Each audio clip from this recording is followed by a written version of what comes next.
Broadcasting from the Black Licorice Studios in London, Ontario, Canada. Welcome, I'm Kevin Bulmer. This is Journeys with the No Schedule Man. This episode presented by Mulligan Realty Group, Provincial Glass and Mirror, NSM Brand Media, and myrealsuccess.ca. I'm going to introduce you to Hannah Holladay today. I've been excited to talk to Hannah for a long time. What she does fascinates me. The kind of things that she helps people with are the sorts of things that I didn't even realize were out there to be helpful until I was probably into my late 30s or at the very earliest, maybe early 40s. And I'm 46 now, and I'm fully on board and really interested in doing my best to apply so much of what Hannah shares on the social media channels of hers that I follow, which is kind of what led to this discussion.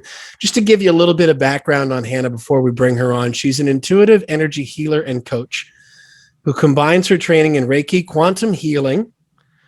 I wouldn't even been able to tell you what quantum healing was up until very recently, but we'll maybe ask her about that, as well as sound healing, subconscious reprogramming, and intuitive guidance to support her clients. She uses her background as a competitive athlete and a holistic health coach to support her clients in taking grounded and practical steps to create balance mentally, emotionally, physically, and spiritually.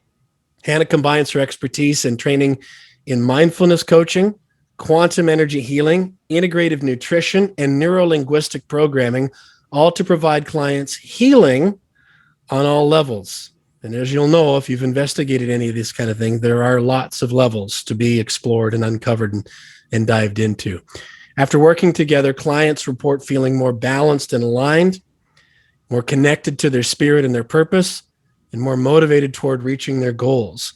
I first discovered Hannah. Well, I didn't really discover her at all. I was pointed to her work through a mutual friend, Brendan Culleton, who actually has been on this podcast before, I think in episode 102.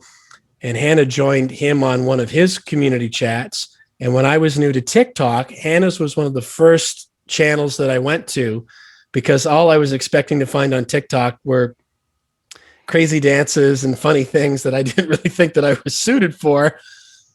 And when I saw Hannah, I was immediately intrigued, and I thought, I didn't know that there was content like this and people like this sharing in this manner. I think I'll stick around. And I have really enjoyed what she's had to share. And she doesn't know this, but she's finding out now. I have turned to her several times in instances of what feels to me like turbulent energy.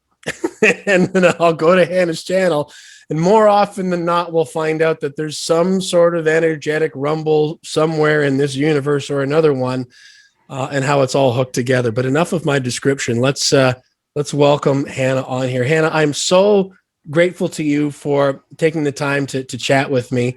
As you can tell, I've been a fan for a while, and it's really neat to see you. Before we go any further, the first thing I just want to ask, in the midst of this crazy time, is how you and your family are doing these days. Oh, well, thank you so much for that intro, Kevin. I really appreciate it. I'm glad you found my channel too. During these times, we are fortunate. My family and I are very fortunate. I'm down in San Diego. As we were discussing before we hit record here, weather's good, family's safe. So I'm good. Thank you. Thank you for checking in. Yeah, California has been an interesting place to be the last year or so. Yes, it certainly has been. But I'm enjoying it. I'm grateful to be here. Wonderful. Well, we're excited to have you as well. I'm curious about what was the first time that you can recall even being aware of what I will loosely describe as energy and some connection to it, and that it had some sort of power. What are your first recollections along those lines? Well, I was fortunate enough to grow up in a home and with parents who were pretty in tune with spiritual practices, or just with spirit in general. Not to say that we had any specific practices, but we were spiritual growing up. So I grew up in that environment, and I would say, really the death of my grandfather. We had some pretty amazing experiences after his death, where he would kind of come in and we would feel his energy, or he would leave little signs and messages around for us. That was just stuff you couldn't deny. So growing up, and I was very, very young at that age, but growing up and just feeling into, okay, there's something beyond this physical world. There's something, there's an energy that connects us all that's beyond this three-dimensional physical space. So growing up in that type of, with that understanding really opened me up to exploring different energy modalities in all ways. But I was also very intrigued with the idea of manifestation growing up as well. And the idea that we could attract different things into our life and into our experience just by what we're vibrating out, what we're thinking. So that always intrigued me. And I love learning. I love diving into different practices and different modalities. So I've always had a very curious mind. Let's put it that way. When you mentioned about your grandfather, that also hits me right where I live. I don't know if you caught the reference right off the top of the show about the Black Licorice Studios, that the color that the wall behind me is painted, the actual color of that paint is called black licorice. And the reason why I chose that is because my maternal grandfather used to always enjoy those old black licorice cigars, the black licorice pipes. I don't know if you've ever had one of those. Yeah. But he is who I envision when I think of like a guardian angel, a benevolent spirit, something that's always around me and has my best interest at heart. And I'll hear him, I'll feel him. And wanted to surround myself with his energy, which is why I put that color on the wall, which maybe just looks black to some people, and that's okay. But I'm sharing that with you because I'm curious about your take on a little bit more detail on how you knew that that was him, as opposed to, just kind of a remembrance, that there's sort of a deeper reverberation there where you think, oh, that's gotta be grandpa. How did you recognize that? Well, there was a few instances, and a lot of these are, stories. I was almost too young to clearly remember these experiences. But, and remember there's one experience where it was, I'm forgetting exactly how old I was, but it was my birthday. And my birthday card that my grandfather had written for me the year prior to that showed up on my mom's car seat on my birthday the next year after he had passed. So it's just stuff like that where it's like, there's something going on here that's not just this physical world. So, I mean, there's numerous stories like that where it's just undeniable, but honestly, it's also just an intuitive feeling. You can feel these spirits with you when you connect. And like I said, we're all connected with this energy. And I do believe that when you open yourself up to tune into these energies, they're there. These energies are always with you. These spirits are always with you, your loved ones. I'm a believer that you can connect to them just by thought alone and by, vibrating that loving energy to them. They can connect with you, and it might not be in the same way that we're used to in the physical sense, but we can feel them. And I think a lot of times we're kind of programmed in this society to discredit or not really, buy into feelings and how important feelings are, because that's energy as well. Everything is energy and we're all connected by this energy. But when you really open yourself up to feel more, then you open yourself up to your intuition.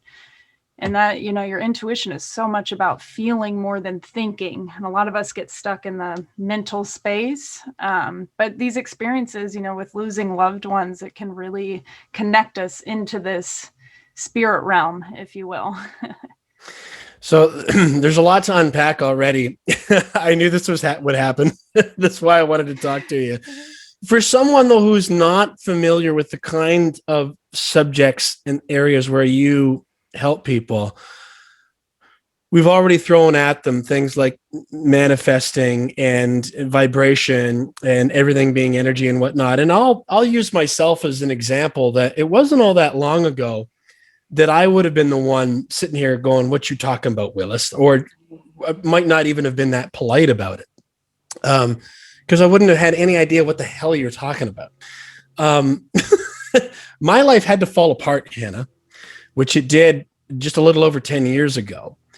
And I really thought I was doing all the right things. I was trying to, and yet everything sort of fell apart anyway.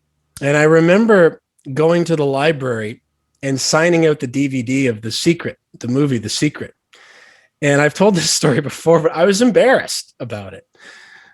For those who don't know, that's sort of like a consumer grade presentation about the law of attraction. But I didn't have any better ideas. I remember thinking as I left the library, Hannah, really, Kevin, it's come down to this.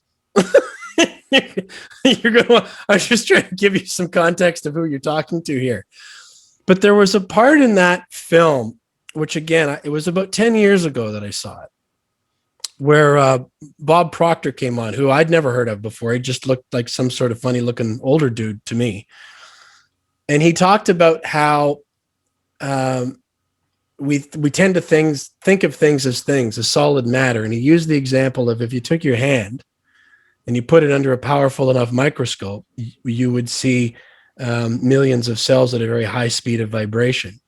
And there was something about that just made sense to me. That tilted my mind and started, I think, this whole journey of opening myself up to ultimately talking to somebody like you. It sounds to me like you were open to all of this right from the start. But when you say something like everything is energy, how do you remember that awareness even kind of unfolding in your experience? Yeah, and to your point, as you said in the very beginning, there's many layers to this and many levels to this awakening, as I would call it. And to speak into your experience where you have this whole breakdown, that is what leads you into an awakening, usually, is what I see with clients or with people where they have some either traumatic experience or some major life event that breaks them open. And it's when we're open enough we can tap into different perspectives, different perceptions. And for me personally, yes, I was always in tune with these ideas. I grew up with these ideas, but it was really through me diving into the manifestation process and really studying the law of attraction, that I would apply that, into my sports, my competitive playing days. And it's interesting because that the law of attraction, the manifestation, it's usually like people's first way into this work and into spirituality and into learning, okay, everything's connected. There's an energy outside of this physical space.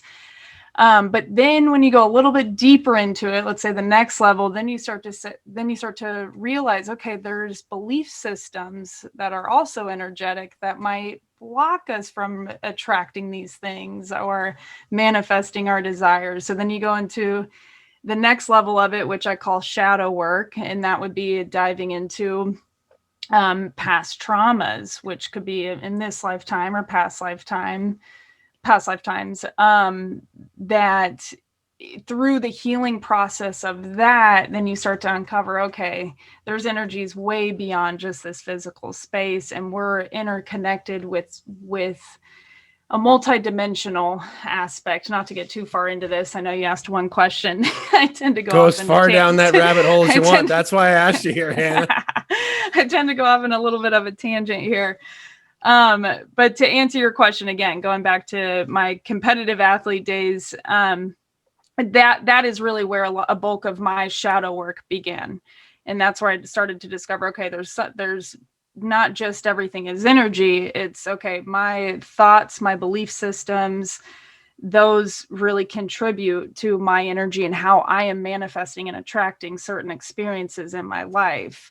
And then that led me deeper into my shadow work, and everything just kind of unfolds. So I always say, once you kind of crack open and start this journey, there's really no going back. Usually people go right into it. You know, you might fall off path here and there, but generally people come back onto this path once they're already off to the races. How does working with other people and being so intimately connected with their energy affect your energy? I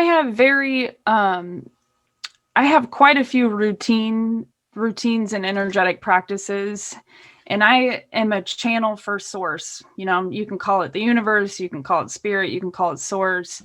And I'm simply a conduit for that energy. So when I'm working with people, I'm not taking their energy on. My goal is to support them in transmuting whatever energy needs to be transmuted into a higher vibration that makes them feel better. So, I'm not depleted. I'm actually energized when I'm working with people. Shadow work is something that you had mentioned a couple of times already, and it was on my list of things that I wanted to bring up during this conversation. So since it's come up, maybe we can kick it around a little bit. Did I hear you mention that your athletic days were sort of linked to some of the shadow work that you did? Because you were a fairly high-level tennis player at one point, were you not? Yes. Yeah. So how did the shadow work relate to the athletics for you? In a huge way. That really cracked me open into diving into where some of my childhood trauma and childhood patterns really, the root of them, that my competitive days. I always say that sports are a great metaphor for life. And usually whatever you've got running in your subconscious mind, it doesn't just show up in one area of your life. It shows up in all areas of your life, again, because everything's connected, right? So for me, shadow work often is related to trauma. And when I say trauma, it's just a significant experience that has imprinted on your life. So it's not necessarily a traumatic experience where you're at the hospital, or a really traumatic experience that many people have gone through. It's a significant experience. We all have trauma. We all have childhood trauma. We all have these subconscious imprints. And when you go into the shadow work, it's called your shadow because it's generally the part of you that you're not aware of. It sits in your unconscious mind. And that is where your belief systems are held. And that's where a lot of this trauma is held. So when you open yourself up to just be willing to look at these experiences, I always say usually spirit is going to guide you to either the teachers or the practices or the healers that are going to help you uncover and heal this trauma. For me in sports, how that showed up is I really struggled mentally, even though I had these spiritual practices. I was meditating all the time. I was practicing mindfulness. I had gotten really skilled at quieting my mind while I was playing in a match. And I had this repeating cycle come through where I'd win the first set, I'd be up in the second, and then I would choke and I'd lose the match. And it was happening over and over and over again. And I'm doing everything. I'm working with, one of the top sports psychologists at our school who was working with Kobe Bryant. He was incredible. And he gave me a ton of tools that really helped me. But I was just kind of like, what is going on here? I'm at a certain level. I should be beating these players. My mind is really quiet when I'm playing. I'm doing all the things I think I should be doing. And it wasn't really until after my tennis career and diving into this shadow work that I really started to put the pieces together, that it was linked to my self-worth. I had a core belief that I wasn't worthy of winning these matches. And that showed up in every area of my life, including my career. And it was a subconscious pattern that was vibrating out. So our subconscious beliefs, you can almost think of them as an antenna or as a radio frequency that goes out. And if you have a subconscious belief that says, I am not worthy, that's vibrating out. And you are going to unconsciously attract experiences to confirm that belief, because the unconscious mind, its job is to confirm its reality. Am I going too far into this again?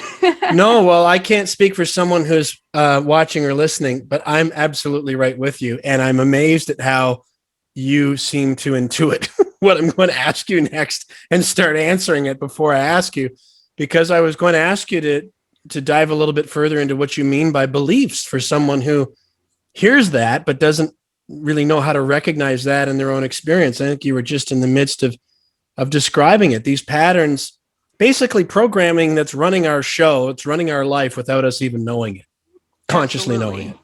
Absolutely.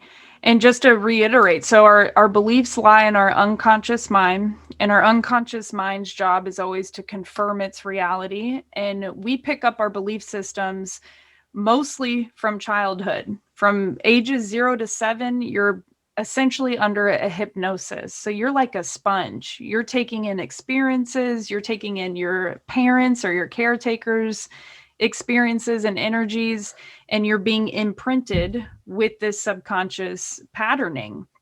Most adults today are living out their childhood trauma still.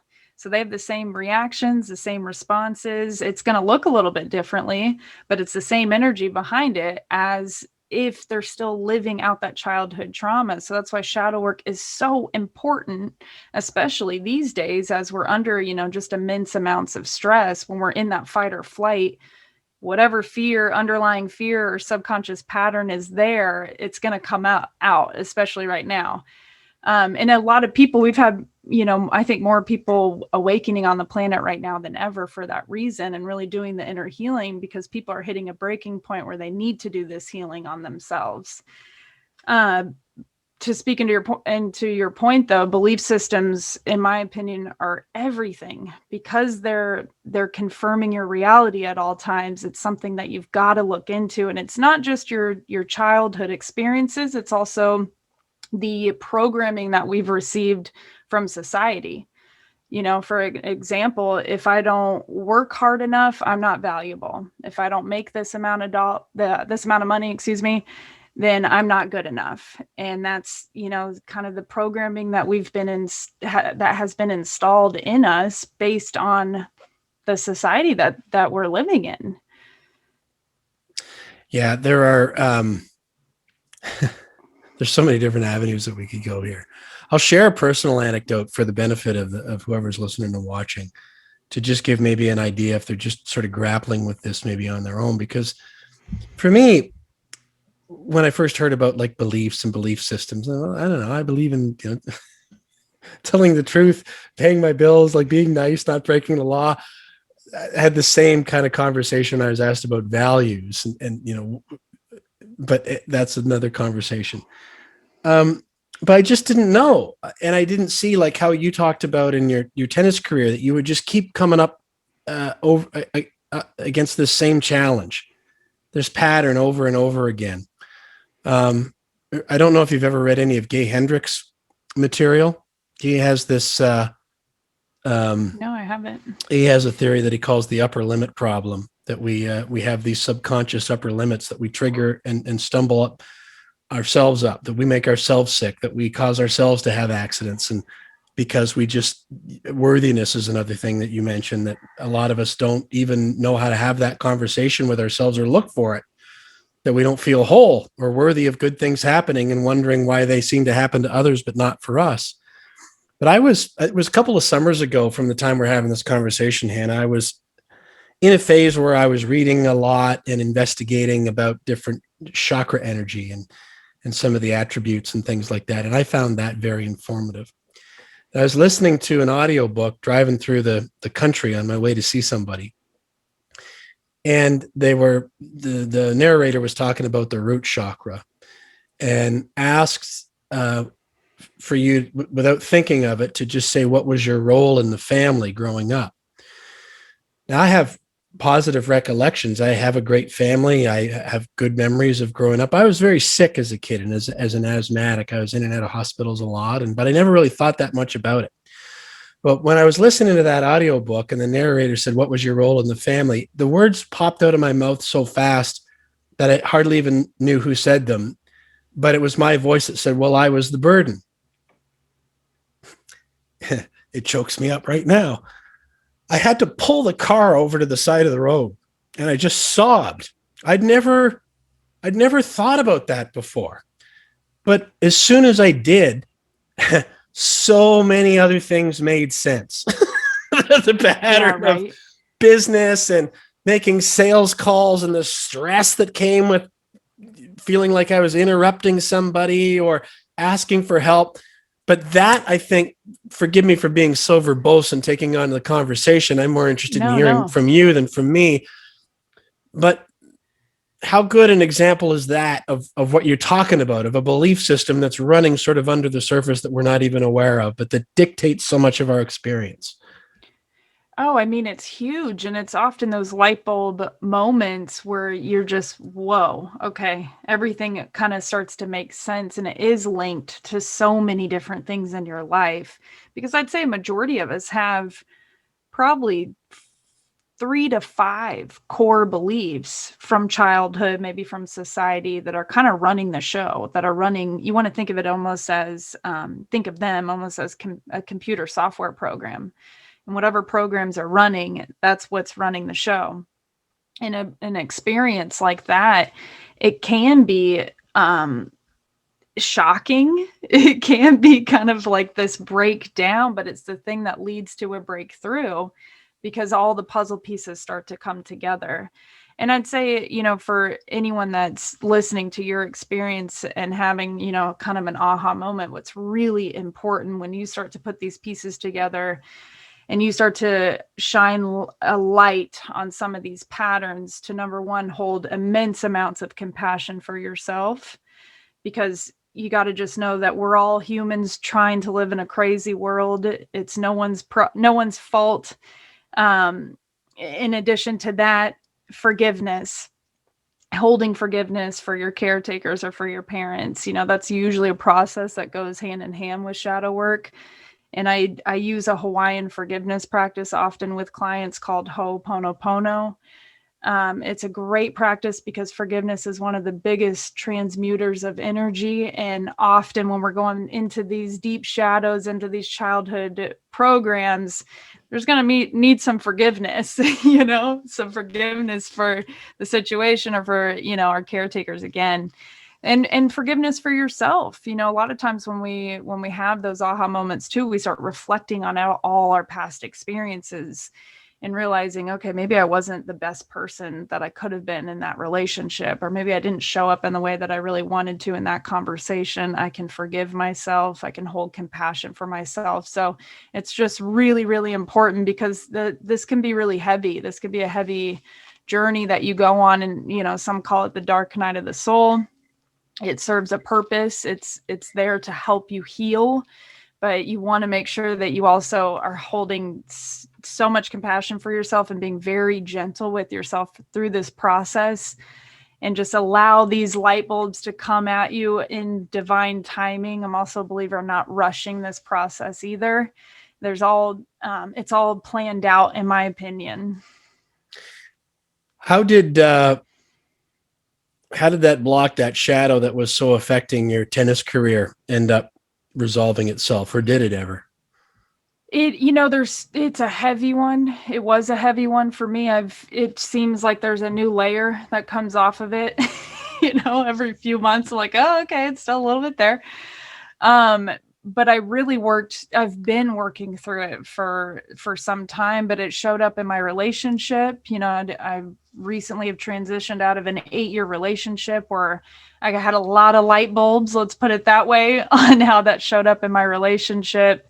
But again, these programs, they show up in every area of your life, because everything's connected and it's all energetics. And it absolutely showed up in my career. But I will say, more recently, and this is something that I've been working through for, probably 1.5 to 2 years, is really allowing myself to detach my worth, in connection to my work. So meaning my worth is not equal to my output or what I'm doing necessarily. And I've really been working with trying to reprogram myself and realign myself with, okay, I'm a human being. I'm not a human doing. And that's been a heavy program for me, because I have that competitive athlete mentality still with me, where it's like the hustle and grind mentality. No pain, no gain, and that took some time to work through, for sure. When I was in high school and I played basketball, Michael Jordan was sort of rising at his peak. And the buzzwords of the time was mental toughness. Look at how mentally tough he is. I'm not trying to hang this on Michael Jordan, by the way. But I remember I struggled with, I would practice and practice and practice and practice, Hannah, like nobody out practiced me. I could shoot baskets like crazy. I might not look like it, but I can still shoot pretty well. The game would come and I would lock up. Just everything would speed up. And then I would try harder. And it was the most frustrating thing. And I remember reading a book. I've thought about reading it again just to see how I would interpret it differently. It was called Mental Toughness Training for Athletes. And I feel like, looking back, and I'm not blaming the book, that was one of the most damaging things that I did for myself that would start to play out over the next 20 years. Because what I took from it is suck it up and just push harder. So when I see all this stuff about grinding and beast mode and things, I just want to scream, no, no, no. You are headed for such an explosion and you're going to be miserable along the way.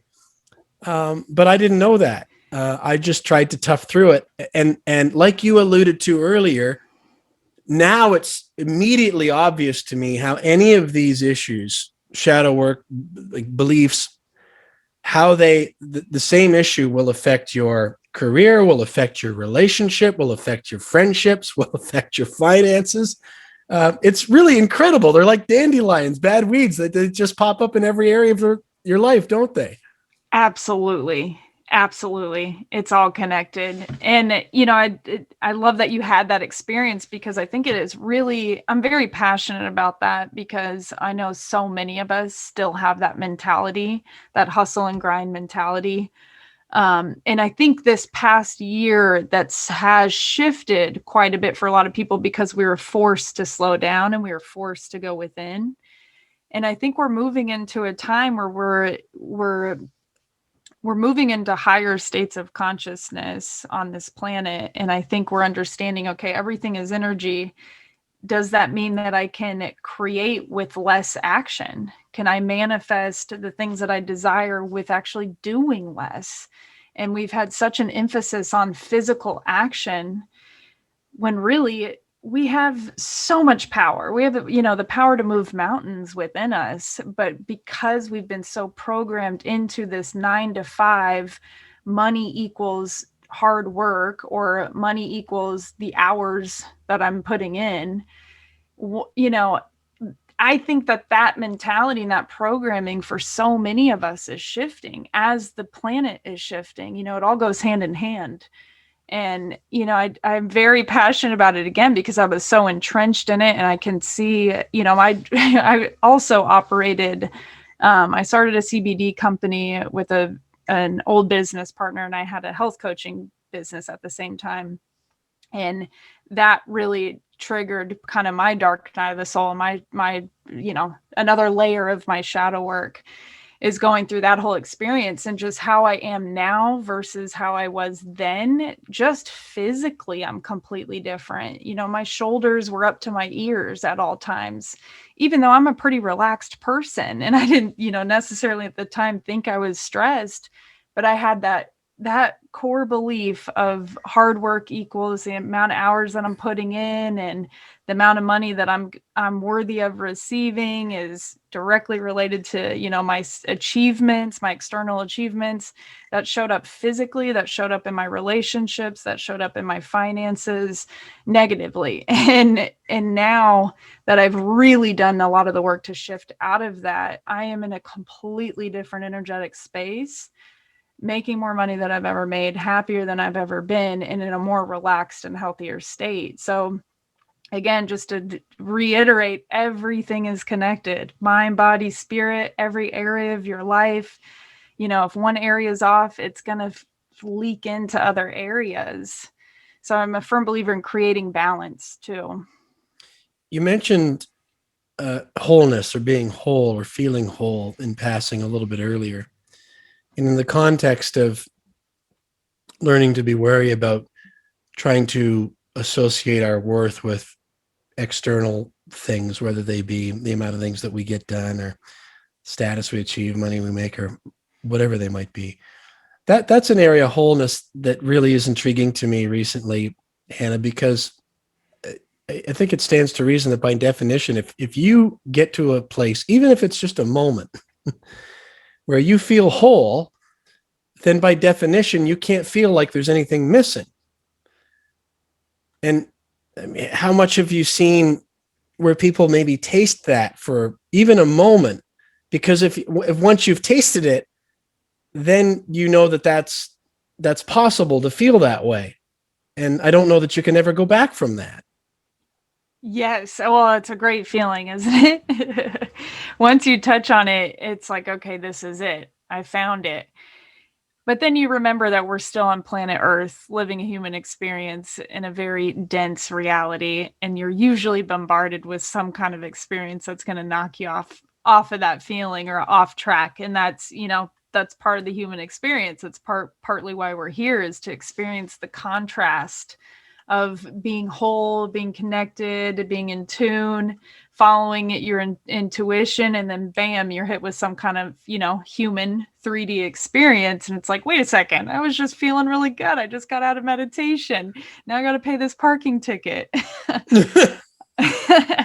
So it's finding that balance and being able to flow with, okay, I'm connected, I'm feeling whole, this is beautiful, I'm in bliss, but also kind of surrendering into knowing that you are also living a human experience, and you're not going to be in that energy at all times. This human flesh meat suit and reality, it's dense, and there's a lot of contrasting experiences that I view as learning. I think we learn through these contrasting experiences. But to your point, when you do reach that wholeness, and when you do really feel that there is nothing better, and there is nothing, when you're in it, there's not a lot of things that can pull you out of it, because when you're really in it, you're totally connected and you're totally present. And I think that's a big part of it, is just being present with where you're at right now, and not getting too far into the future or too far into the past, and just surrendering into the now is a really, really powerful thing. It takes the pressure off the rest of the human stuff, doesn't it, Hannah? At least that's been my experience. And I feel like I'm still very much a novice who has only had some fleeting glimpses, but enough glimpses to feel like, it's not what I thought, maybe like a taste of enlightenment or being more spiritual meant, which was that I want nothing and that I need nothing, and that I'm just going to go sit on a rock somewhere or live in a cabin in the woods. And if that may be what some people want, is terrific as far as I'm concerned. But my experience has been that it's more of a clarity mixed with a lightening. Clarity meaning become more clear on the things that I really want to try to experience and to do, and how I want to expand and grow, and what I want to try while I'm living this physical experience. But then also accepting that the parking tickets, the traumatic things that come with the human experience of losing loved ones and people getting sick and pandemics cloaking and changing the whole world, are, ultimately, while they're very challenging to live through, we're not taking them with us when we transition back into the essence of who we truly are. And I hope I haven't just left everybody behind still listening or watching us, but I find that in the low moments, it helps. It just helps. It helps make it feel lighter. Have you experienced anything similar to that? Absolutely. And are you speaking of, being in that wholeness type of energy? Yeah, just when you feel like you've touched that, and you get those moments again where you start shitting on yourself. The little goblin brain starts up, and that'll never work. And what do you think you are? That there starts to be a little bit of a space where now you can dialogue with yourself, because you just don't believe it anymore. Yes, exactly. Exactly. And when you really dive into this work and you do your healing, your trauma healing, your shadow work, that voice, while it's still there, we still have the monkey brain, it begins to quiet, and you don't take it as literally, or as literal. You can be more of the observer of it. And as you heal, you are releasing your baggage, you're releasing your emotional baggage, and you're stepping more and more into wholeness and to completeness as you're releasing this baggage, this heavy energy from you, from your past. And even when you have the experiences in life, like you said, they're not as dramatic. You're not so in them because you're not being as triggered. Your triggers, your emotional triggers, that's related to emotional baggage that you're still holding on to, that it's related to healing that still needs to be done. And as you heal and as you, wake up into higher states of consciousness and you heal this trauma, again, you're releasing that baggage. So it's less likely to be triggered when the heavier experiences in life come at you, or when the mind chatter comes in. I still have the same thought patterns come up around, work. Oh, I'm not doing enough. Oh, I got to be putting in the hours. And now I've gotten to the point where I can just witness the pattern. I watch the thought go by as if I'm watching a movie, and I'm not so emotionally invested in it anymore or emotionally triggered by it, because I've released a lot of that trauma and baggage that I was holding on to. How often do you find you have to remind yourself of, I'm looking for an appropriate way to say this, your intentions of how you would choose to feel, and where it is that you're trying to go, versus getting distracted and kind of repeating past patterns and behaviors? How often do I remind myself? Yeah. It's a daily practice Yeah. for me. It's a daily practice. If it isn't a daily practice, it's, to me, I view it as eating right. If I'm going to eat hamburgers, French fries, milkshakes, it's all good, great for a day, maybe two. And then if I go to day 3, okay, I'm starting to feel a little slow and sluggish here. And it's the same way with my practices, and setting those intentions and being very mindful of where my mind is taking me. And it is a muscle, it's like going to the gym and building that muscle. And I've created that habit for myself. So it's a daily practice of keeping that muscle strong. At what point along this journey did it become clear to you that you wanted to make a life out of this, meaning that you were going to take this on as a professional path as opposed to just something that you were investigating personally? Absolutely. Well, funny enough, that was directly connected to my shadow.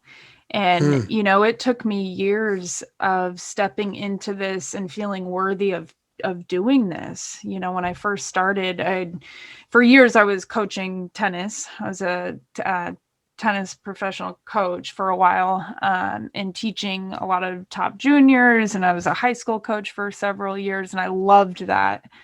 And, I was incorporating a lot of personal development coaching into working with those kids too. But I was always into spirituality.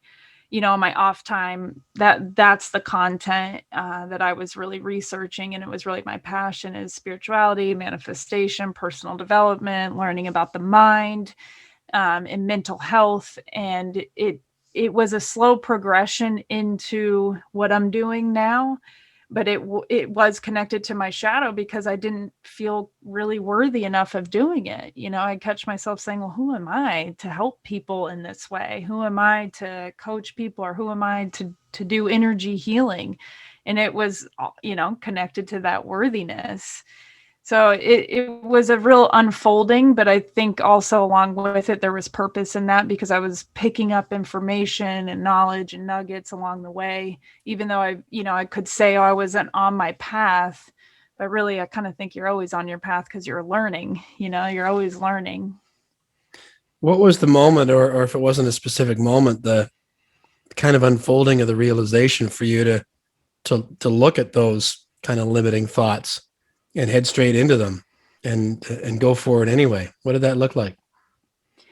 Because I was in this field and helping people with this, it was very, it was on my mind a lot.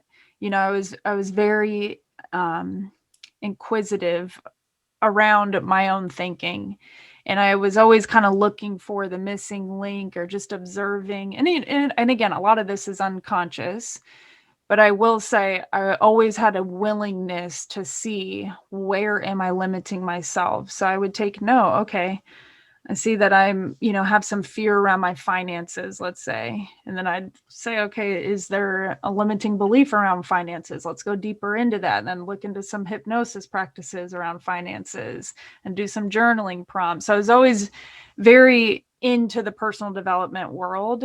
And I always kept my eyes open, my ears open towards what were some missing clues for me. So I kind of, because I'm so passionate about this work and helping people, I'd say for myself, I might be a little unusual in that I was always really willing to look at myself.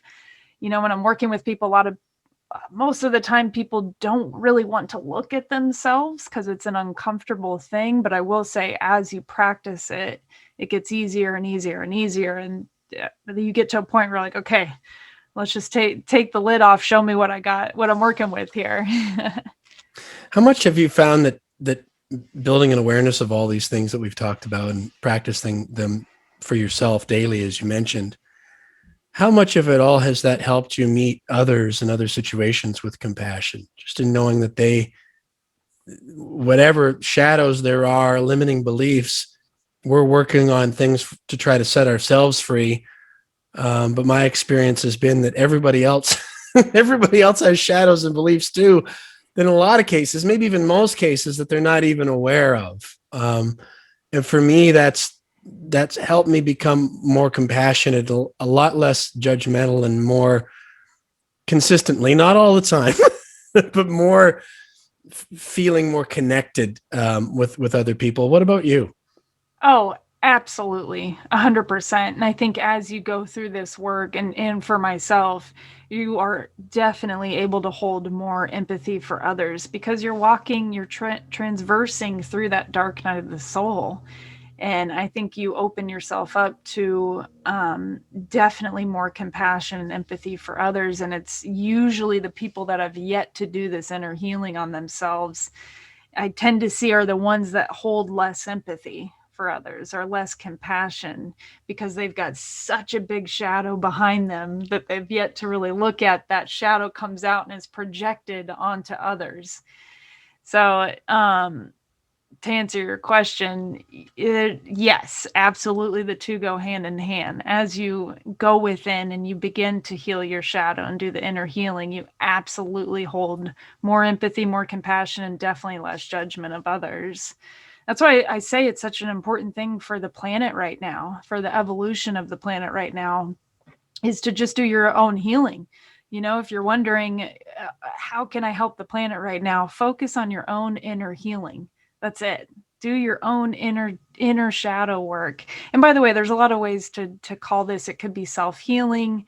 It could be called ego work, inner child healing. It's all kind of one and the same. And this could be as simple as you starting with therapy. If you haven't started any of this work, I'm a firm believer in talk therapy. If that works for you, usually people kind of progress into other modalities outside of that.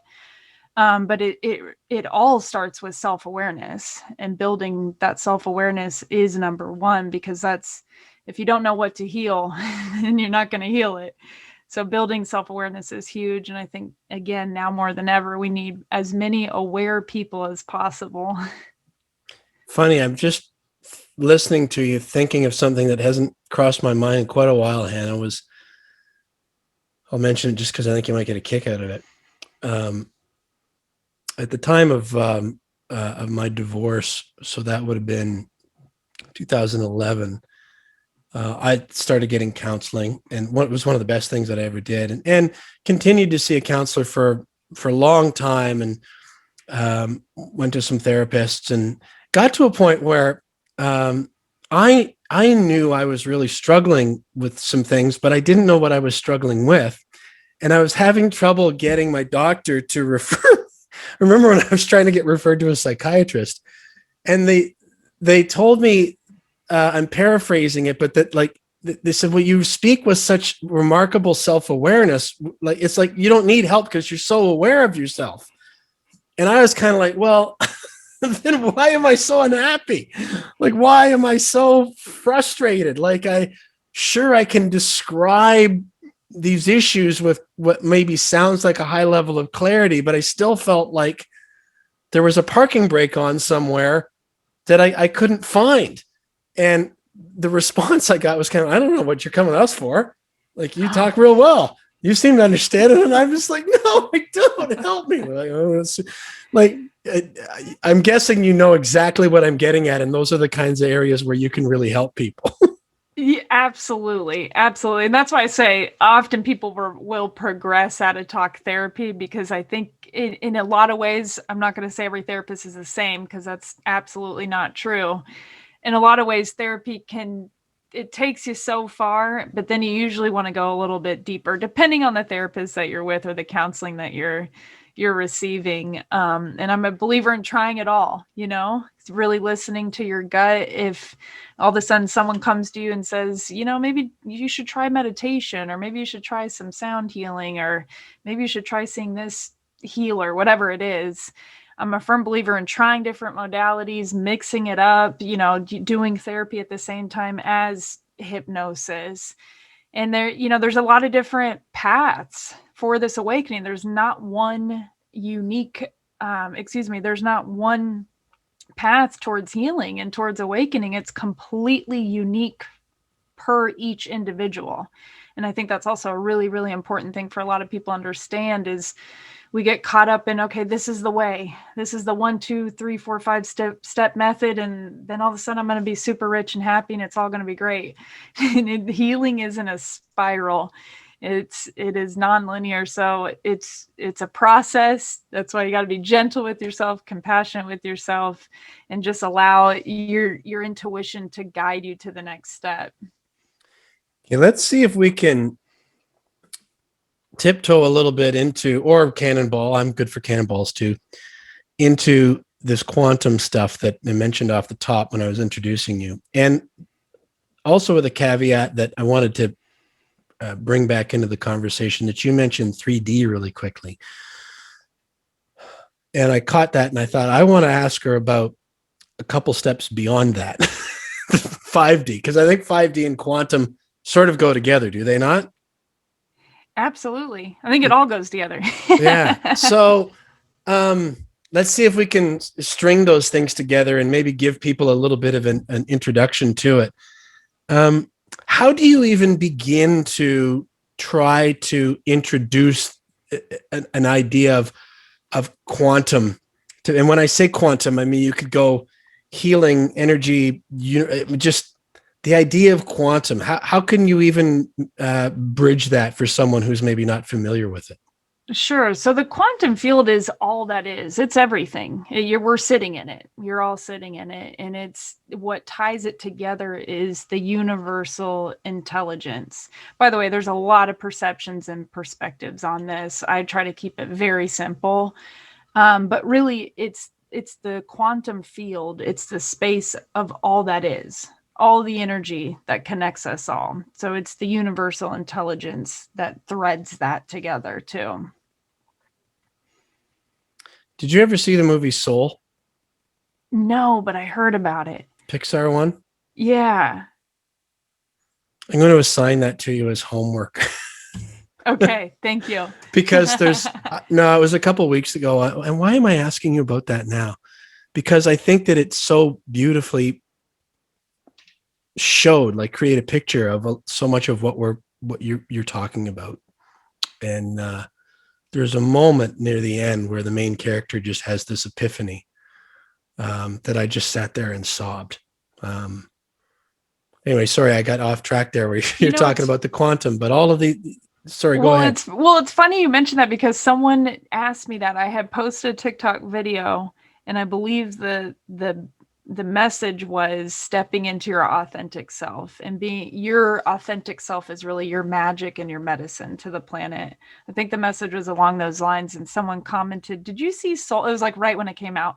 Someone said, "Did you see Soul?" And I said, "No, I hadn't seen it yet." But they had mentioned that was kind of in alignment with the ending or the messaging at the end. Am I on point with that, or am I? Yeah, well, here's the greater context that I've come to the quantum, and 5D we'll get to in a second, and this little interjection about soul. Here's the context that's sort of unspoken, that's rattling around in between my brain. Is first it kind of come from the state that I think a lot of people are in, Hannah, which is that they're suffering and they don't know it. For so much of my life, I can look back now and I can still physically feel those. I can remember how that felt, just being anxious and worried, and just everything was resistance, was a push. And I didn't know I was unhappy. I thought that was just how life was. Then when I wanted to get more deliberate about trying to change it, or what I might call now living with intention or choosing how I want to feel, then the movement of power of positive thinking comes in, and Think and Grow Rich, and affirm things, but it's sort of at the thought level. It's almost trying to force something into a way of being, and you can get a certain amount of progress with that, I found. But more recently, I've been investigating a lot more things like, say, Dr. Joe Dispenza's work, where he'll say something along the lines of, if you want to change your life, you've got to change your energy, which means you got to be willing to feel all the feels. Talk about shadow work. And along with the positive thinking, and you mentioned about being your authentic self, here's another one that I hear a lot in sort of the personal growth circles and success world, the entrepreneurial world, is what's your purpose, knowing your purpose. And so almost feeling like you need to, and this plays back into wholeness. Please forgive the soliloquy here. I hope that it's adding something to the discussion and maybe relatable to someone who's listening. But that we have to define our existence somehow in order to give it worth. And that was the moment in the movie that broke me open, where the main character, and I'm not ruining the movie for you, had been working so hard the whole story to define his purpose. And then he held so tight to it, but then he had been shown, no, it's not what you do, it's how you do it, yes. And what you feel out of it, and the energy and that sense of connection that you get. And all of that stuff is all tied together, all in this one moment in the quantum and in the 5D, isn't it? Yes, absolutely. And you're reminding me more of what that message was. So this is what I like to call your authentic frequency. And it's the frequency, it's you. We all have unique vibrations. We all have unique footprints, if you will. And I'm a firm believer in your vibration is your gift, or your frequency is your gift to the planet. So to your point, we're not human doings, we're human beings, and we're here to vibrate. We're here to be a vibration, and we're here to vibrate our most authentic vibration. And that's our vibration free of the programming, the limiting beliefs, the trauma that's maybe holding us back. As we step into our power and into our wholeness, we begin to awaken into our uniqueness and understand that that is our magic, that is our medicine for the planet, that is our purpose, is to just be here. And often when you go through the healing and you ascend into these higher states, you ascend into higher states of emotions and higher states of feelings, which if you look at the vibrational scale, again, everything is energy, including emotions, including feelings. One of the highest vibrations is love. It's unconditional love. And I'm a believer that is the source that connects us all, is unconditional love. And when we ascend into those higher states through going through the dark night of the soul, going through the trauma healing and the shadow work, we understand, okay, I am this love. I am that source consciousness. It's already running through me. I can settle into my beingness and know that is my purpose. And there's a lot of definitions on purpose, and I also think we have many purposes. To say that we have one purpose for being here, I think that would be limiting us. So I do believe that we have many purposes that are connected to the things that make us feel good. It's not necessarily you got to go out there and start this big thing and it's got to save this many people. Keep it simple. Come back to, okay, I am a vibration of love. I am in my wholeness, in my beingness, I am in my purpose, and I am being that light and shining that light as my authentic self. And that's my gift to the planet. And that's just a vibration. And we started off this conversation almost an hour ago, talking about our grandfathers, and I asked you about where you first were sensing energy, and you shared about him, and I told the story about mine. And I often think boy, I would ever like to have a conversation with him again now that I'm sort of grown and have been beat up by life a little bit. But the reason why I'm bringing that back up, Hannah, is that when I think about him, he several times had to give up something that was really important to him because that's just how life went. Career and a number of different things.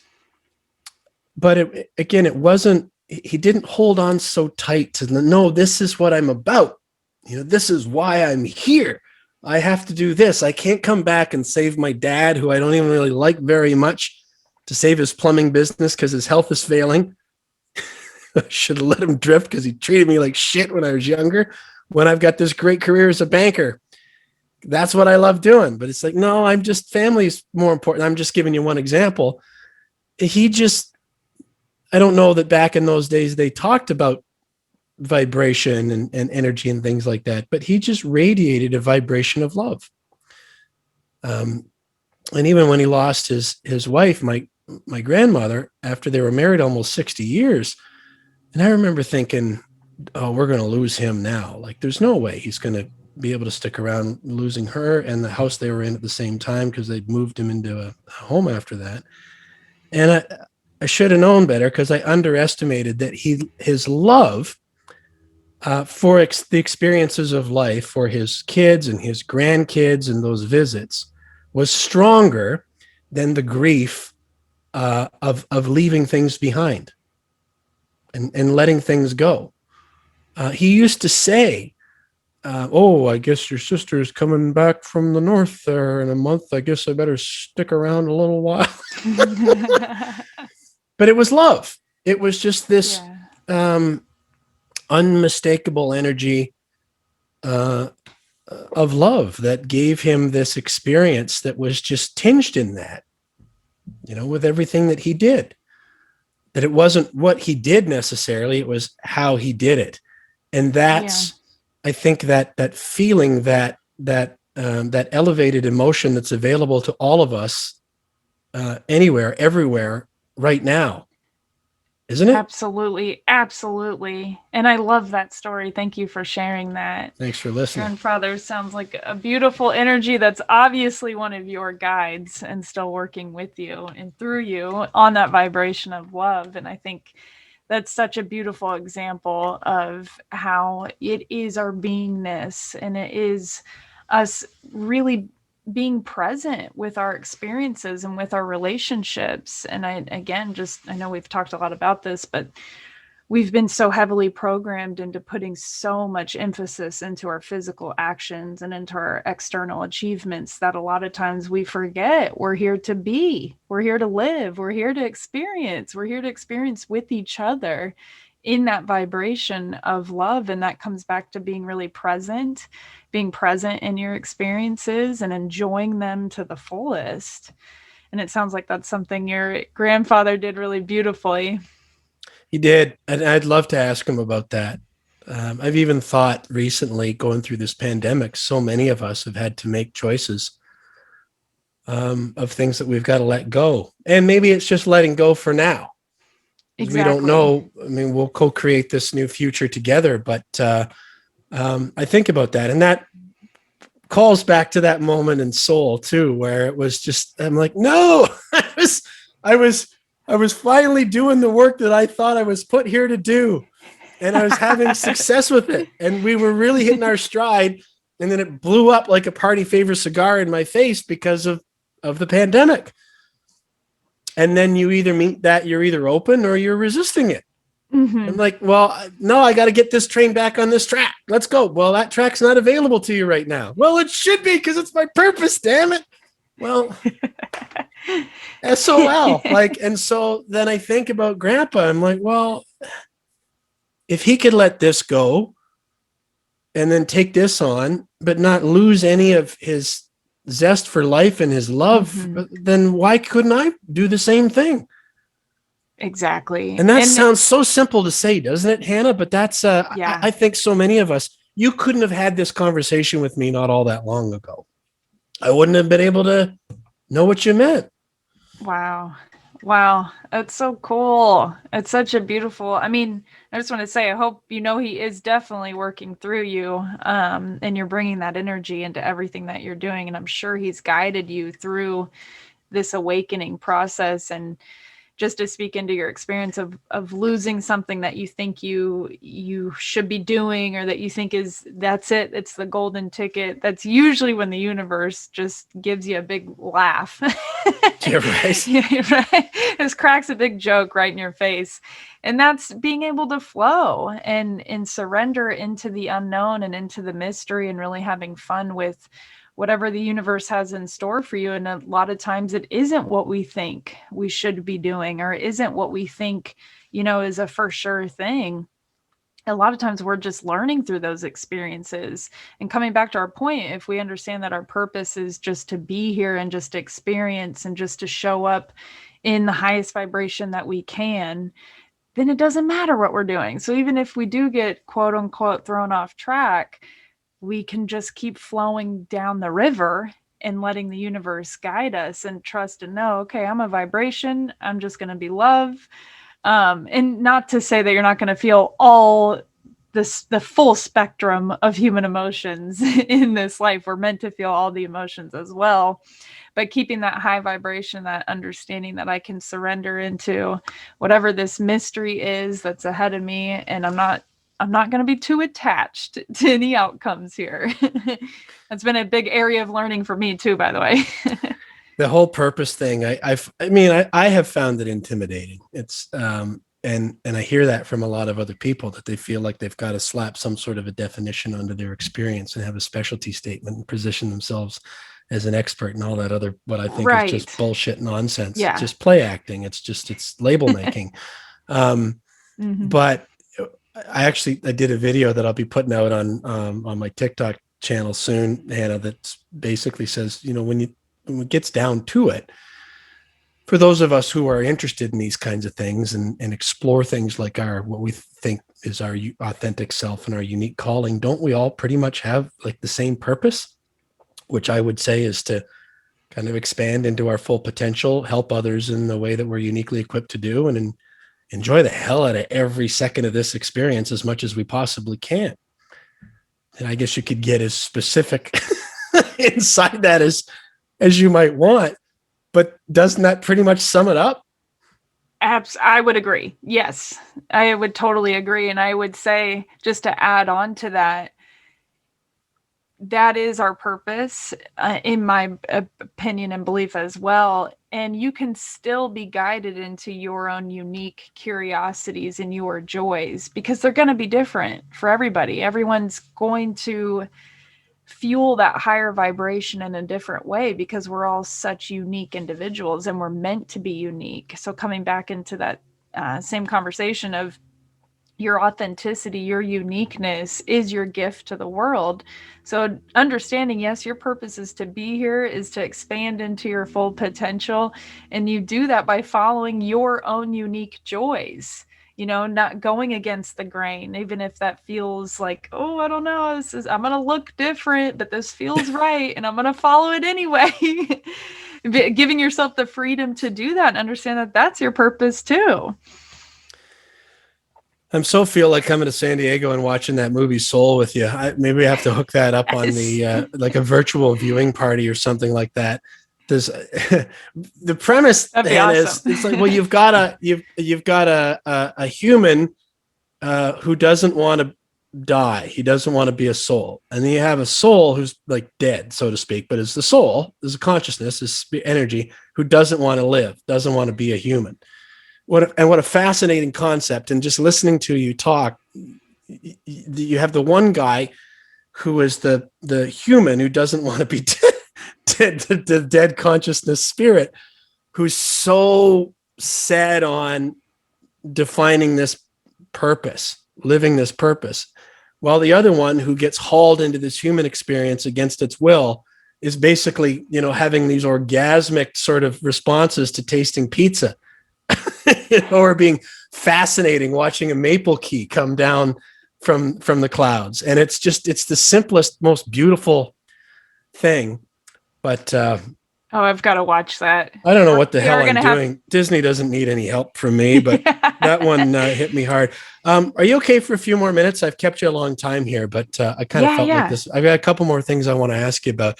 I don't feel like we resolved the 5D thing, so I want to come back to that. But before I forget, I'd really like to ask you what stock, if any, you put into numbers that seem to be stalking you. Because it's funny, probably about 2 weeks or 2 weeks, about 2 months into the first lockdown at the start of the pandemic in 2020, I started seeing 111 a lot.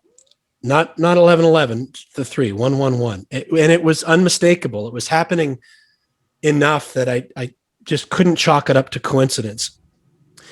At the time that I'm coming to this conversation with you now in February of 2021, it's 1111. It's 111. And I feel as if I'm like at the nexus of the universe, where I've just like this energy is speeding up and synchronicities are starting to happen and things are clearing that I've been working on for so long, almost like I'm just on this rocket ride that's picking up speed, that I'm finally now not slowing.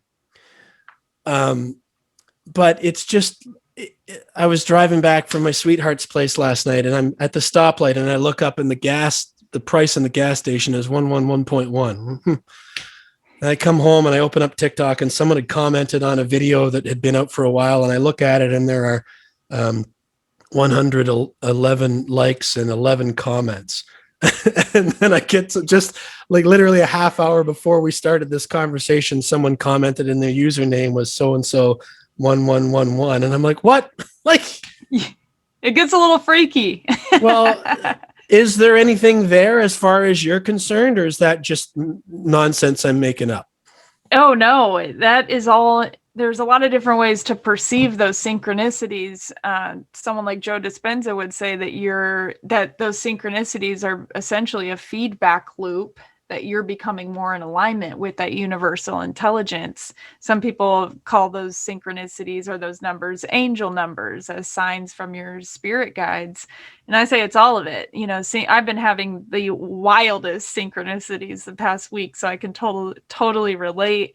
And to me, it's just a sure confirmation that you're in alignment, and you are going in the direction that you're needing to be going or wanting to be going. So to me, I see it as, like Joe Dispenza would say, a feedback loop, that you're on track and keep going. It's to me almost like a wink from the universe. Just like, hey, you're good. You're good. It's all good. What do you think deja vu is? Yeah, that's a really interesting one, right? There's a couple different perceptions on that as well. That could be you tapping into an alternate reality. That could be you. Also, I've heard that it's another confirmation. I'm just giving you some different perspectives here. Another confirmation that you're kind of in alignment. You're tapping into a future version of you that's feeding back that information. I take it almost as like a synchronicity. It's a weird one. It's a weird phenomenon, but I would take it almost like a synchronicity for me. Yeah, it used to happen to me fairly frequently, but at the time of my life that I've described a couple times already, where I really wasn't a happy camper. But I used to get deja vu. I wrote a song about it called, appropriately, Deja Vu. But I used to take that even at those times as a sign of like, okay, I'm on the right track. I don't know why I thought that, but that was just sort of my intuitive sense of it. It doesn't happen very much anymore, but yeah, I wondered about that. And then again, maybe this can sort of open the doorway back into that whole 5D thing of that. Basically, everything and anything that's ever happened or will happen is available to us right in this moment. Exactly right. That's a lot in one sentence, but that's pretty much it, isn't it? That is the idea, is that time, in the bigger space, we'll say the 5D space, or even the higher dimensional spaces, the time doesn't exist, and time actually is non-linear, but we're in this 3D realm and we use time. So it does keep us on track, if you will, in this 3D realm. But in the bigger sense that all things are happening at once, and that's also the quantum space. As I was saying before, the quantum space is all that is. So that's past, present, and future times happening at the same time. So it's something, that's one reason I know Joe Dispenza, I don't know if he goes so into this, maybe he does, but healing past lives, why that helps you in this current lifetime, because it's all happening at the same time. And when you go to heal a past life trauma, it actually affects you and heals you in this lifetime as well. That's the multidimensionality that I was speaking of before as well. And that speaks into, a big conversation happening right now is we're transitioning from 3D to 4D to 5D. And Dolores Cannon is if you want to dive into this topic, she's a good person to dive into if you're interested in this kind of shift in consciousness and the earth ascending into the fifth dimension. It's a pretty out there topic, but if you're interested and you feel inclined to, she'd be a good person to dive into just for entertainment purposes more than anything. But so I view it as I combine my intuition but also astrology. So I look at the astrology of what's happening as well. And we're entering into a new cycle on this planet where we're shifting out of the dark ages, if you will. And we're shifting into a new cycle where there is more light. And that coincides with us shifting into the fifth dimension, which these dimensional spaces, which can also be called densities, hold higher states of consciousness. And as you go through your own awakening, which is you ascending into higher states of consciousness, that's through you doing the shadow work, clearing your darkness, quote unquote, and anchoring in more light, that's happening at the individual level. So as within, so without, as we're each individually healing and awakening, the planet is also shifting and awakening into higher states of consciousness and into higher densities or dimensions. So we're still in, the 3D realm, it's the physical realm. So we still have 3D here. Some people say, oh, we're ascending into 5D and the planet's not going to be here anymore. And that's not true.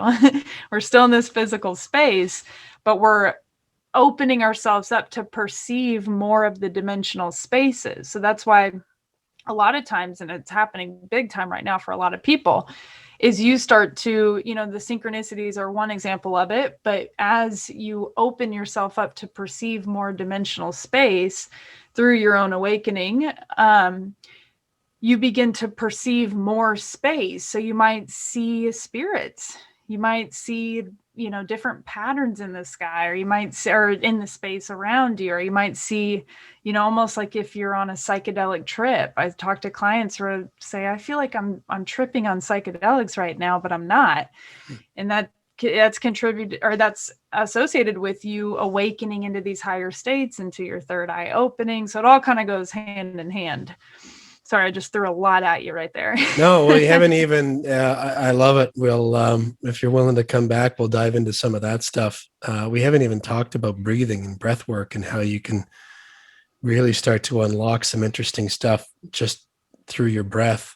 That's something else that's kind of front and center for me right now as well. That absolutely, you get enough breath up near that pineal gland and you can see a little bit of a laser light show going. And I've heard that you can have some sort of psychedelic kind of experiences and sort of interdimensional feeling experiences. Absolutely. That hasn't happened to me yet, but I'm still really new at it. I'm just amazed at how you can just manipulate your breath to really sense your energy and your energy centers. You mentioned Ho'oponopono earlier. I found that when I do what Joe Dispenza would call blessing your energy centers, your chakra centers, or whatever you'd want to call them, that I tend to default to that. And, I love you. Thank you. I'm sorry. Please forgive me. Oh, that's awesome. It just seems to automatically pop up. Yeah, right. Because it's such a great transmuter. Yeah. Of, hey, I didn't know, but I'm still with you. Yeah. That's so cool. Let's work together. What do you think, Hannah, is, up in front of you, what are some of the things maybe that pull you forward, that intrigue you, that you like to try someday or have in your experience? What comes to mind? For me, what's current in my field right now is sound healing. I think the healing space is going to explode and progress in such a magical way. And I'm really intrigued by the power of sound healing, and specifically reprogramming the mind and the field, your energy field, through sound. So that's something that I'm exploring a little bit right now, and maybe traveling around and doing different sound experiences with other people. I know it's something that I've been doing, but it's kind of screaming at me now. That's why I say it's in my field really big right now. But I just think there's so many tools for people to dive into, and I'm really excited to see where the health and wellness space is going to go, where the medical world is going to go. I think there's so many things that are opening up for all of us, and different technologies that are going to come in through this mass awakening that's happening collectively and consciously. So I'm very excited to see where, definitely where I'm going, but I'm very excited to see where the world is going to go in the next several years, because I think we're in the very beginning of something really, really huge. I think we're on the precipice of massive change. And I'm, every day kind of sitting on the edge of my seat, trying to stay present, but at the same time, almost like, okay, I'm ready for this. What's next? And it's just a really, really exciting time to be on the planet. I really strongly encourage anyone who's come across this conversation and has gotten anything out of it to connect with you and follow along. I know I do on TikTok, and as I mentioned before, so you for me are kind of like that sort of familiar radio personality that you don't necessarily tune into every single day, but you just like knowing is there. And when you're wondering about something, you'll just go and deliberately tune into it. And I'm guessing that we're probably not all that different, Hannah, in that we're both very driven. And when you're creating content and sharing messages, those of us who are like that probably tend to produce and create more than we consume, especially when we're really careful about what we consume. So that's why you haven't heard from me all that much in terms of comments and things like that. But I really value your presence in my life and in the lives of the countless numbers of people that probably rely upon you and appreciate you in their own way and in the way that I do. Aside from the TikTok channel, which I will make sure in everything that we mention here in the next couple of minutes, I will make sure that I link in the show notes blog post that goes with this episode, which is number 119, that you can find at noscheduleman.com. But to find Hannah on TikTok, but you also host a podcast of your own. Maybe you could share a little bit about that, and then just other ways that people can connect with you to get to know a little bit more about your work, and then even to work with you if they're so inclined. Yeah, absolutely. Well, I first want to say thank you so much, Kevin. I really appreciate the kind words, and I'm very grateful that you invited me into your space. It's been a real pleasure to connect with you as well. I'd love to do this again. To find me, I am on TikTok. My handle is Hanholla, HANHOLLA. And then I'm also on Instagram at Hannah, HANNAH, Holladay, HOLLADAY. And then if you want to, connect with me, you can shoot me a DM on Instagram. You can send me an email, which is in my bio on TikTok and on Instagram. And then I also have my guided meditations, which are on my podcast, which is the Hannah Holladay podcast, and on my YouTube channel, which is Hannah Holladay. So pretty simple. Just copy and paste my name and find me on a lot of different spaces. But, if you want to work with me, I'd first guide people to my guided meditations. People seem to really enjoy my meditations. I incorporate energy healing into them. And if you're just diving, I know we talked a lot about shadow work. If you're just diving into shadow work, I would suggest anyone who has never heard of this before to just start to meditate and to connect with yourself and to start to go within. And maybe that's something as simple as breath work, or it's, doing an inner child healing meditation, which I have on my YouTube as well, and just connecting to these different aspects of yourself. And then if, you want to work one-on-one, just send me an email or send me a DM and we can connect. Or you want to say what's up or ask any questions, I'm always here. But thank you so much again, Kevin. That was really, really fun connecting with you. It's my pleasure, Hannah. We'll definitely do this again at some point, and I hope that the world will unravel itself in a way, or re-ravel. Is re-ravel a thing? I don't know. That it will all unfold in a manner that will allow us to get back together and have more than 5 people in a room, less than a country mile apart, and 5 different masks on. Because part of what I dream about as a speaker and a coach, I really like the experiential events where you can share with people and offer something uplifting. And every time I connect with somebody who has a very special energy like you do, I think, okay, so there's something else that can go on the vision board, into the mind movie of like, we go to Southern California. One of my dreams is a retreat somewhere in your neck of the woods. I've got another friend who's been on this podcast a couple of years ago who works with people she's built a yoga retreat center. And I want to say, is there a place called Jupiter near about an hour or so away? Julian. Yes. Yeah. Julian. Yes. Jupiter's in Florida or in outer space. Julian. Anyway, she built a center there. And I dream about having a retreat of a certain group of people, and we do some of these things, and we have an experiential time together. But that I also want to have that group run out to Anaheim and have a day at Disneyland, at the original Disneyland. I've been I've been to the parks in Florida a bunch of times, but I've never been at the one that Walt built himself. And I want to stand there by where he had that apartment above looks like the firehouse. And even that place has been closed for like a year. And I want to see if I can feel him, Hannah. Heck yes. I love that. Well, count me in for that, because that sounds great. Like, can you imagine how much fun we'd do? I don't know what we'll do. We'll do some walking meditations. We'll do some talks. We'll do some, who knows what. We'll go on some hikes. We'll have some meals together. And then, the next day we'll just go and eat shits and giggles. And it's the people who know me know that I'm fascinated with that guy who just seemed to see the world through an entirely different lens than everybody else. And I've never been there, and I want to try to get a sense of the energy of the place and see what it feels like. Yes. Oh yeah. I'm in. Yeah. Yeah. Sounds awesome. Okay. Well, remember I said so. Hannah, you're an absolute gem. Thank goodness we've got people like you doing the work that you're doing.